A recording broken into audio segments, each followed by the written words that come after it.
Bible, God's inspired word, says there came a sound from heaven, and that's the sound we need. The truth, present truth that can set you free.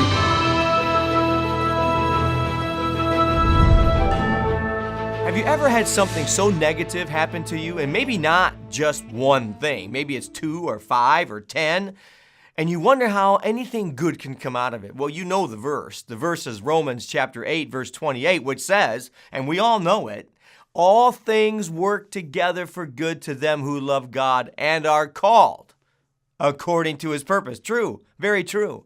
But you still have that in your mind, don't you? I do. In fact, lately I've been going through some tremendously negative things, little nuisances, if you could call them that just seem to pile up, and it seems like this. There's no end to it. And how can anything good come out of it? But it can. I want to read you a verse out of Acts chapter 8 that is so powerful, at least for me, I thought would be good to share with you today. It's Acts chapter 8, verse 1. It says, and Saul was consenting unto his death, that's the death of Stephen, and at that time there was a great persecution against the church which was at Jerusalem. That's not a positive thing.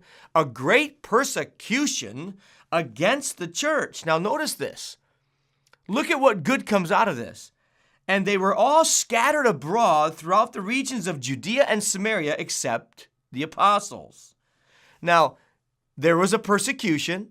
And what did the persecution do? Well, it scattered everybody all over the place. Negative. But there is a positive.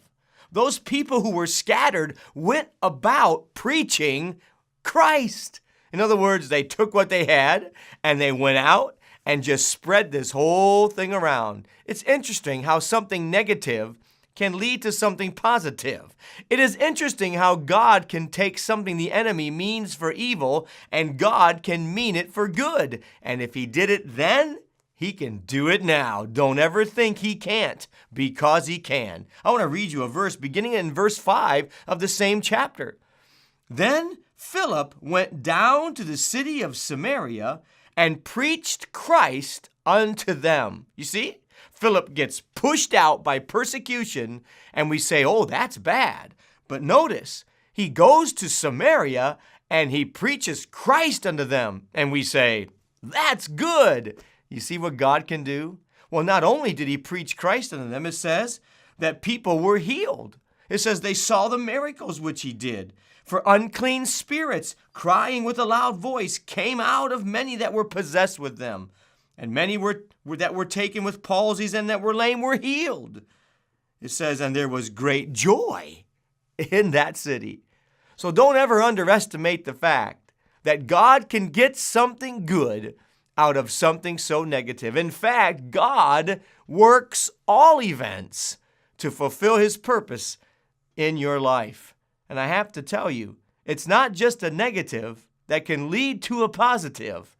But as you read the narrative and go down to verse 26, the Bible says that the Spirit of God told Philip to leave this wonderful revival and go down to Gaza. Sounds like another thing going on.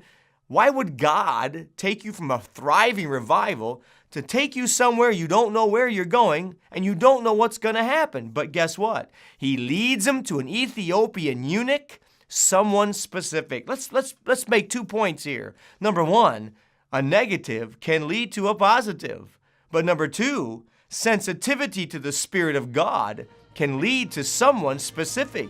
You can still see how the negative is turning into a great positive if we'll just be sensitive to him.